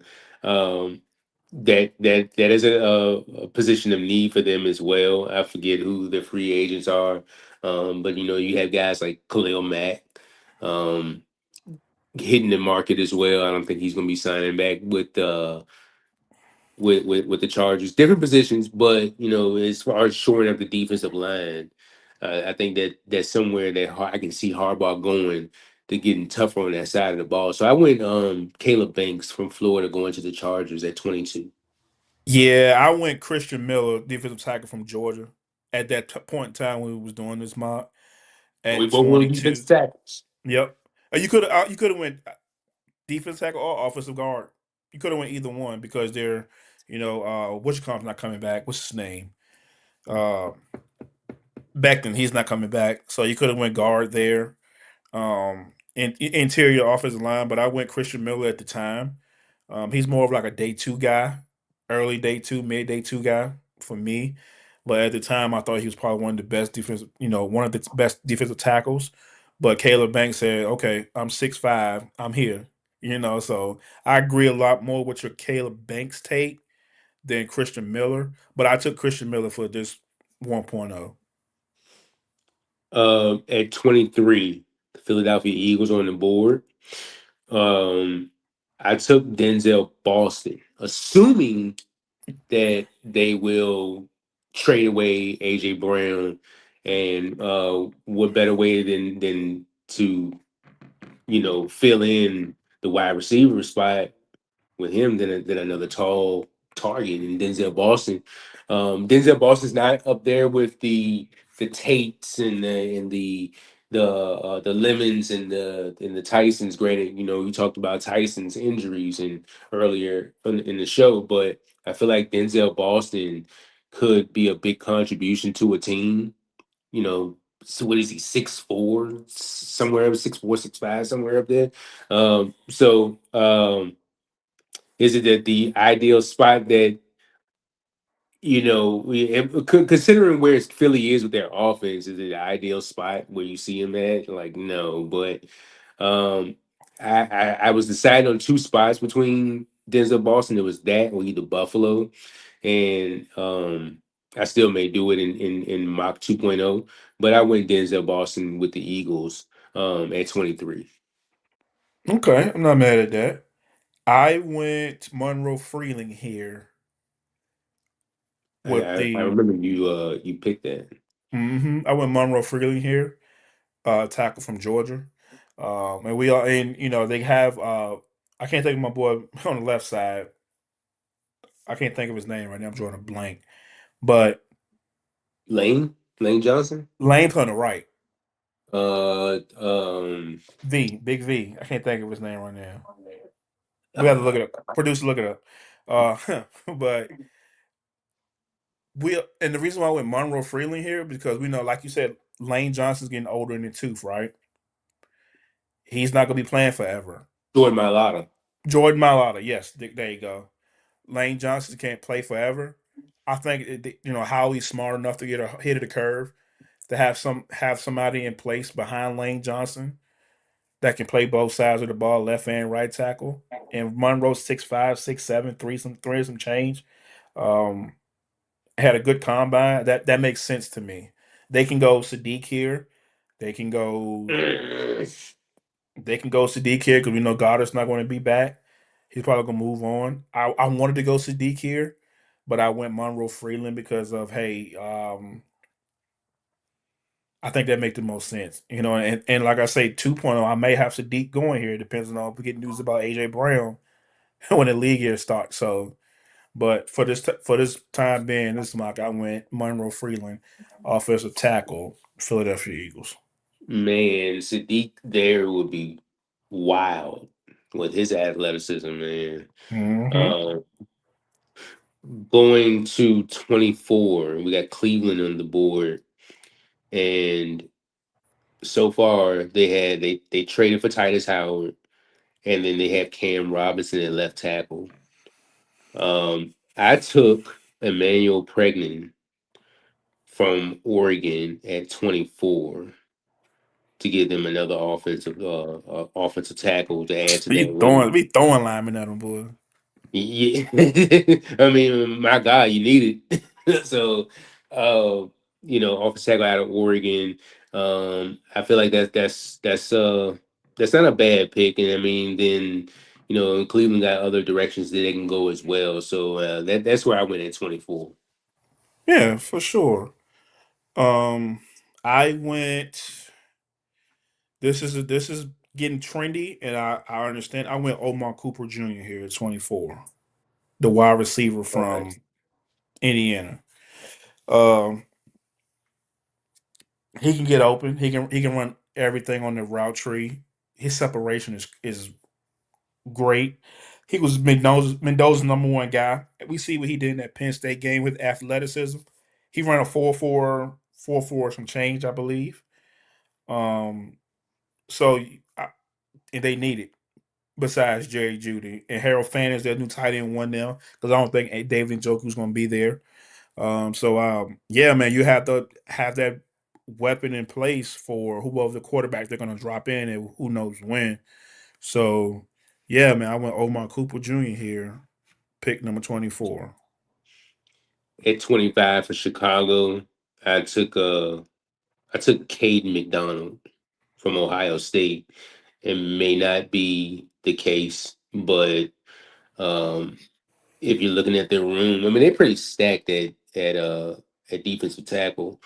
But I mean, just to get somebody fresher, younger in there, um, that's not a bad way to go with Caden McDonald at Nah, 25.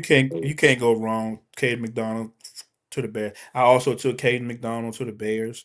I thought about Caleb Banks here as well. That would have been crazy. But I went Caden McDonald, run stuffer. He can help, Montez Sweat and those guys. I think they have what's my boy name from Atlanta there too. Um, Grady Jarrett. Grady Jarrett. He's there. So the great room to be in with Grady Jarrett. But almost I don't think this pick is going to belong to the Chicago Bears here in a couple of weeks. So I mean, so I think this pick is going to be Vegas's pick in a week or so. So 2.0 we'll definitely see for sure. And you know what I'm saying right now. So Um, going at number 26. oh, he's sick. At number 26, I got going to the Buffalo Bills, Chris Brazzell the second from Tennessee. Josh Allen gets him a pass catcher. And tall, kind of lanky, but I feel like they need that that that that WR1 that is possession. They can go up and get it. I always feel like Josh Allen needed that type of receiver, and for them to get him at the lower end of the round, I think it's going to be a low key steal. So I took Chris Brazzell, the Buffalo at 26. I went CJ Allen here for Buffalo at 26. Now this pick could end up being AJ Brown at 26. Who knows? It may be. Who knows? But for the time being, I took CJ Allen here at 26 to show up his Buffalo defense, that front seven that struggled against the run. Matt Milano's getting a little older in it too. He can still play, but he's not that thumper that CJ Allen is. And, you can play both of those together. CJ can be the run stuffer. Milano can play the pass. So, Georgia, Georgia green dot guy. everything that I've read from the Athletic and column said that he is very smart. He can diagnose plays, call it, call, hey, they in this set, they running this, that, that. And also, he comes from Kirby Smart. We know Kirby Smart has great defensive players on all three levels. Heck, we knew about Jalen Carter 2 years before Jalen Carter was even eligible to come out when they had Jordan Davis running the show.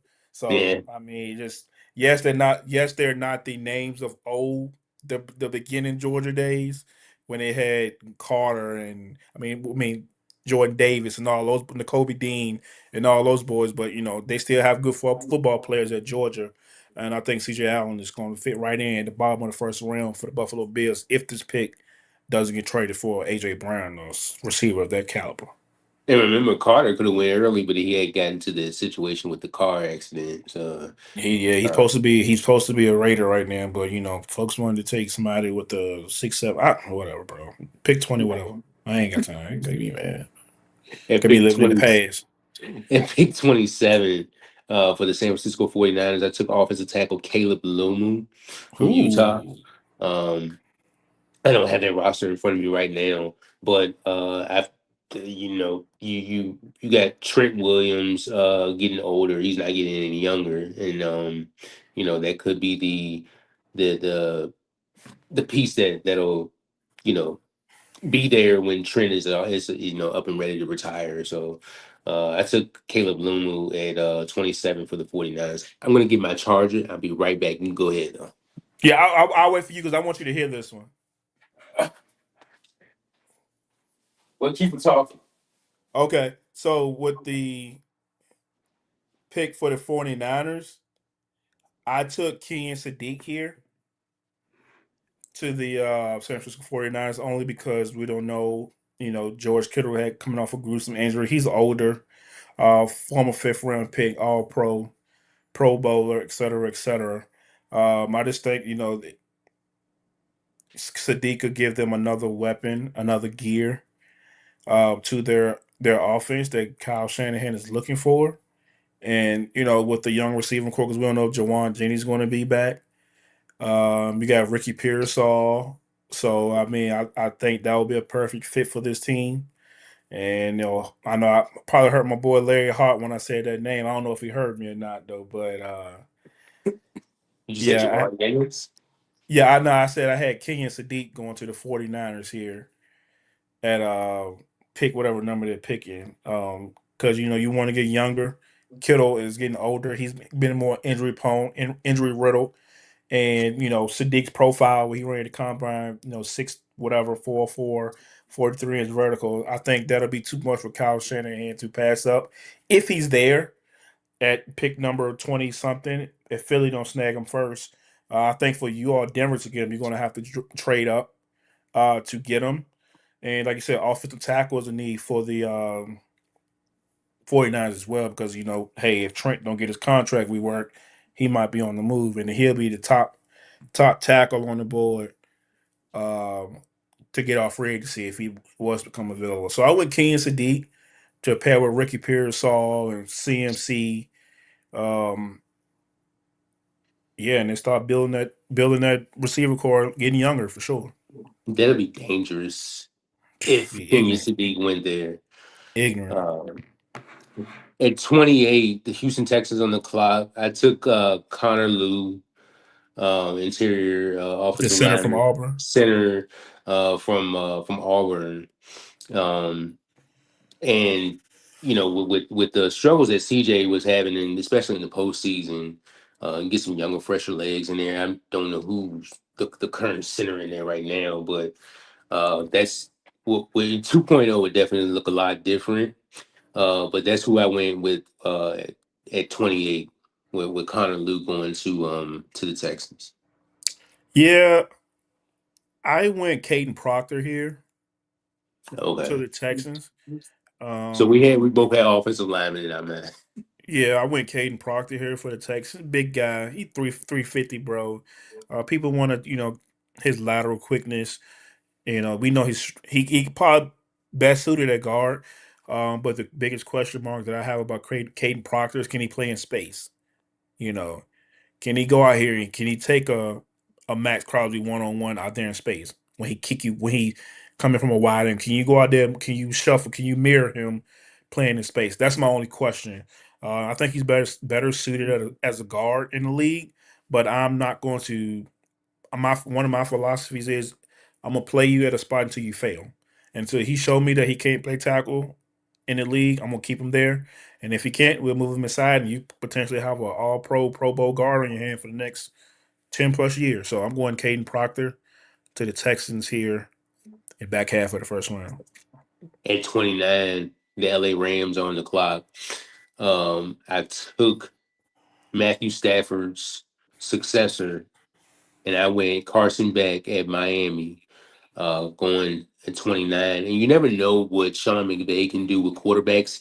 He one thing I give the Rams credit for is they draft really well and then they develop really well as well. So I don't think this is a bad spot for him. I know you had your opinion about that, about Carson Beck going there, um, or being drafted in the first round rather. But I feel like in this spot you're gonna need somebody because you never know what Stafford's plan is at the end of the season. So I went with Carson Beck. He is a winner. He done won national championships. And then you get him around a coach like Sean McVay who knows where it can go. So I went Carson Beck at 29 to LA. This is where I went Avion to Ray. I doubled up on corners for the Ram. I doubled up. You know what I mean? It's like at this point you're taking BPA, right? So you went McCoy and you went. I went Avion to Royal here, which he's very good corner. Once again, I said, hey, something happened in Clemson. It just didn't all come together. I don't know why it did come together, but it just didn't. So, and like I say, I took the Rail here.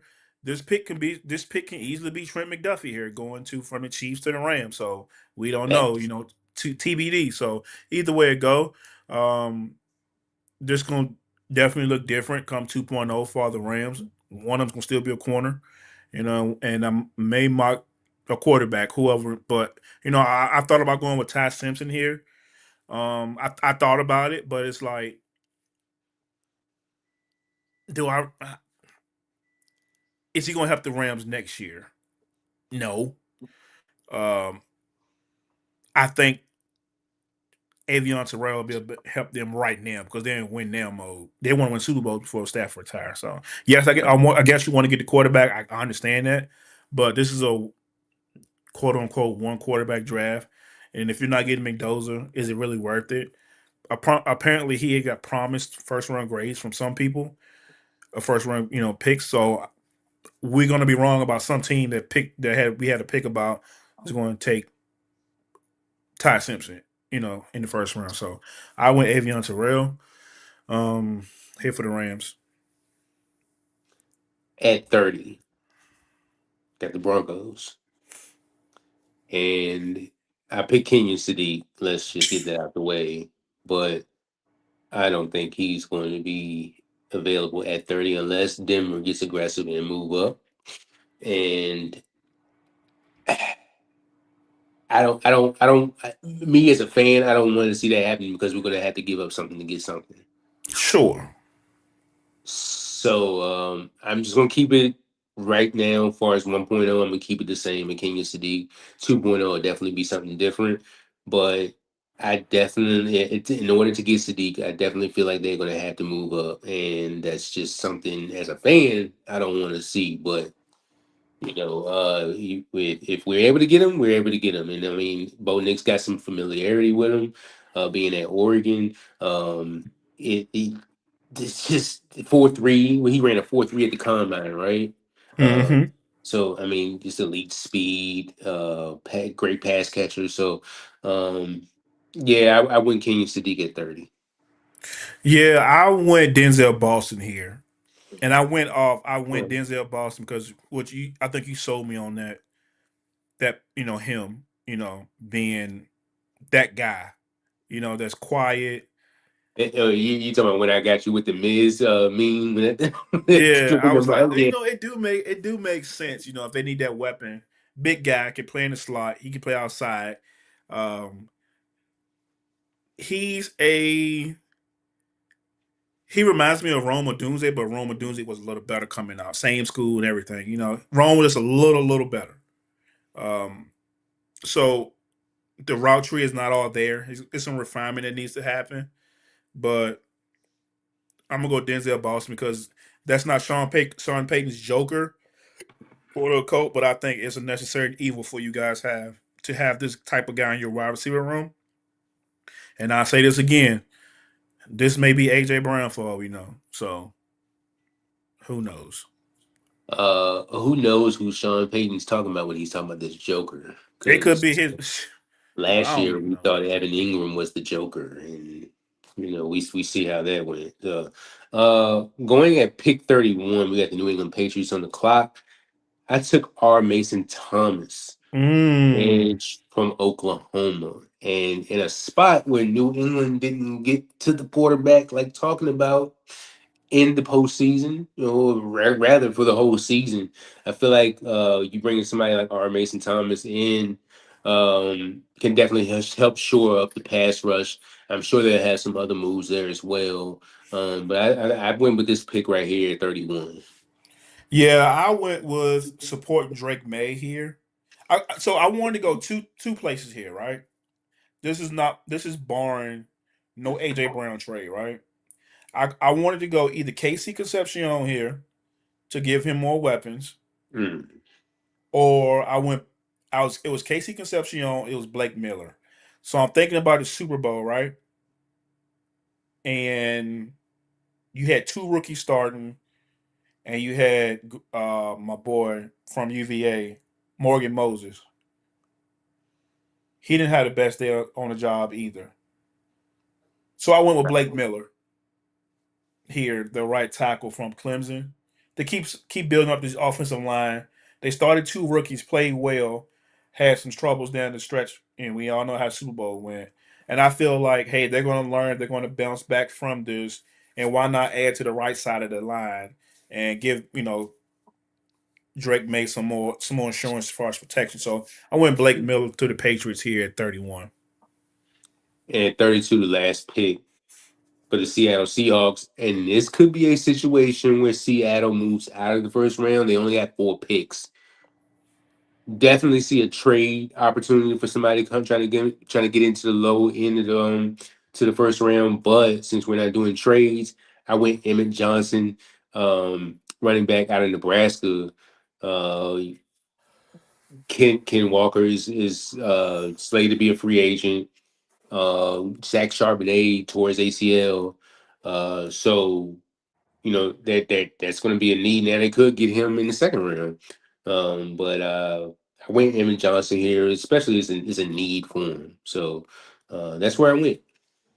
Yeah, well, the last pick of the first round, I wanted to go three places, right? I wanted to go Zachariah Branch, I Mm. wanted to go Colton Hood, and I wanted to go drawing a blank on my last name here. But Brandon Cisse, the cornerback from South Carolina. But Okay. I ended up going Colton Hood here, the other cornerback from Tennessee, play opposite of Jamar McCoy. They were awesome. Um, Out there on the edge. Colton Hood held his own. He had production on tape. He had some stuff to clean up. But I think you're going to lose Tariq Witherspoon in free agency. So you have to have somebody to place plug and play in that spot. And you got Josh Jobe. I think he's going to get paid as well. So you have to have a corner, to replace what you're going to lose. So I think Colton Hood is probably the best one of the bunch, right now. You could have went the guy from Arizona State, Keith Abney here, but I thought that might be a little too rich. You can get him at the top of the second round. That's if it's a trade back option for the Seahawks. So I just went Colton Hood here to run out the top 32 of 1.0. And yeah, and I'm pretty sure that 2.0 is going to look a total different here in a week or so. Yeah, man. So everybody, if you've been tagging along with the whole draft process, let us know uh how much we sucked as They don't know what they're talking about. I can hear it now. As far as the mock draft, first mock draft process, the second mock will we'll get together off the camera. We could bring it to you this weekend. We could bring it to you next week. Uh, but that was the mock draft 1.0 for this year. How you feel about it, brother? I feel good about the top half, the name, the star players. Um, yeah, second half, you shooting darts at the board. Now, you get a little bit of anything, but I see. In my mock draft. I didn't have Ty Simpson going in my first round. I'm sure that's going to change 2.0 because of what you're reading and hearing. They're going to have some opinions. There are going to be some new teams picking in the bottom half for the first round via trade because we know some big trades are coming down the pike. You just got to wait till the league year to open up to. March 9th, what free agency starts March 9th. That's next Monday. Yeah. So I expect, the Raiders be picking where the Bears picking. I expect either the Eagles to be picking where the Bills, Broncos, or the Patriots to be picking. Getting the first round pick. I expect Trent McDuffie, the Chiefs to be picking two picks in the first round. I expect those players to be moved if they can't get deals done with their respective teams. We know one is probably gone. This AJ Brown. Um, Reports are heating up. Max is probably going to be out. I just seen a tweet like 30 minutes ago that said, "Hey, Max had a ball in Las Vegas, his foundation, and he was saying goodbye to pretty much saying goodbye to everybody at the foundation." And this guy who tweeted it out is plugged in with the Raiders for sure. So that I'm preparing myself for the hey, let's get ready to go down. Real quick, where does Max go? Chicago. Okay. Yeah, Chicago. Yeah, I think it's and it's I seen a trade package out there on Twitter today. Twitterverse, Twitterverse got all these GMs and it kind of makes sense. I seen 2026 one, a 2027 one, Tremaine Edmonds, DJ Moore, Max, and a six or a four coming back. I don't know if that's too much. That may be a little too much, but I'm not mad at that haul. You can get, what you can get, you can reshape your roster with that. You get your solid receiver in DJ Moore for Mendoza. You can get you some more offensive linemen. Hey, Kate, one of these linemen might fall to you, Blake Miller, whoever. You can do whatever. But I'm prepared for that to happen here in the next 14 days or so.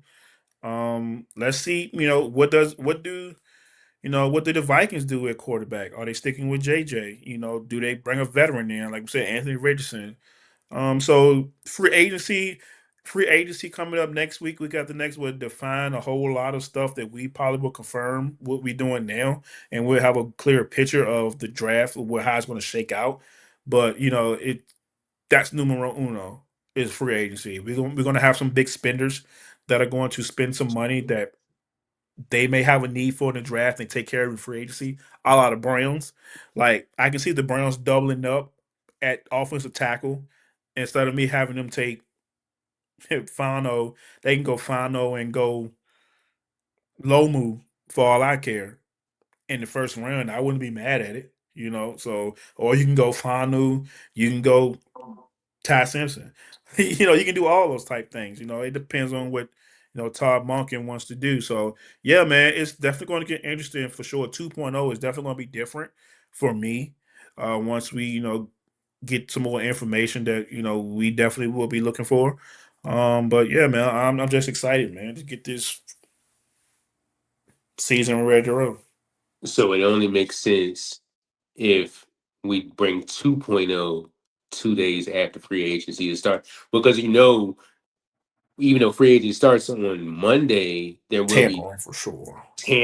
there will be deals being made Oh, deals over got the made at the weekend. combine. I'm gonna tell you that right now. Yeah, yeah. Deals got made the combine. And still deals being made now. So 2.0 we'll bring it to you next Tuesday or Wednesday.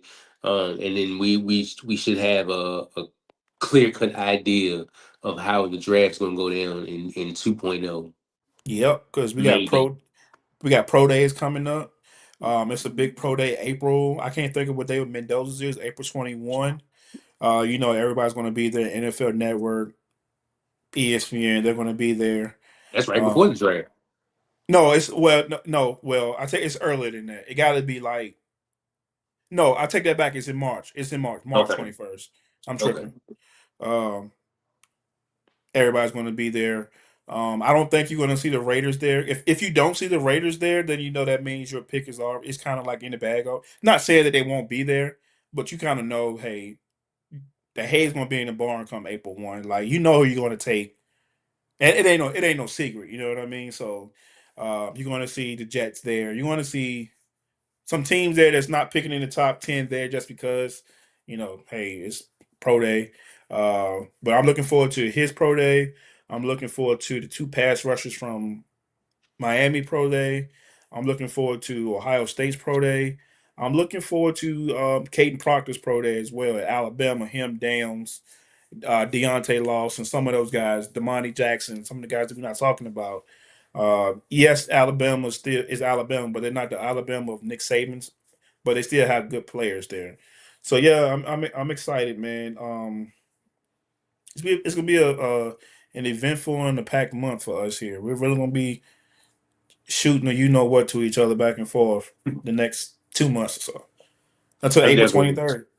I'm definitely looking forward to those pro days from Oregon and the Washington as well. Oh They have, yeah, yeah. They got some guys, the Tennessee Volunteers as well. So yep. a lot Colton of talent. Hood, Yeah. Jamar McCoy, Braswell. Ohio State got Sonny Styles, Caleb, Reese, Tate, Caden Curry, Caden McDonald. I mean, you just go Lorenzo Styles, the big brother. I mean, you just go on and on, man. It's What Igbinosun.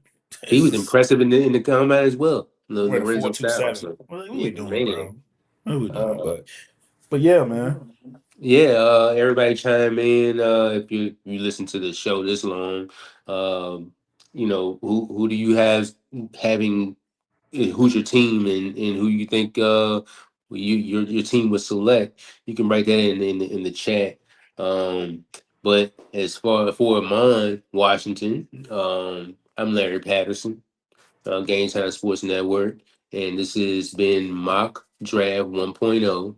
2.0 will be coming to you real soon as next week. Yeah, you got anything else before we get out of here, bro? Nah, man, I'm a little hungry. I've been sitting in this chair for 2 hours. And like we said Two before the show, hours, man. we said, "Man, we're gonna go an hour." I said, "All right, then." I said, "Oh, okay, all right." And that's what you think. Okay, so I let you eat with that one, but I know good and well it was going past the hour mark. So no, I don't have anything else, man. Thank you for everybody that tuned in. Give us some feedback, good feedback, bad feedback. Let us know what we can improve on. We're gonna be back with 2.0 after free agency.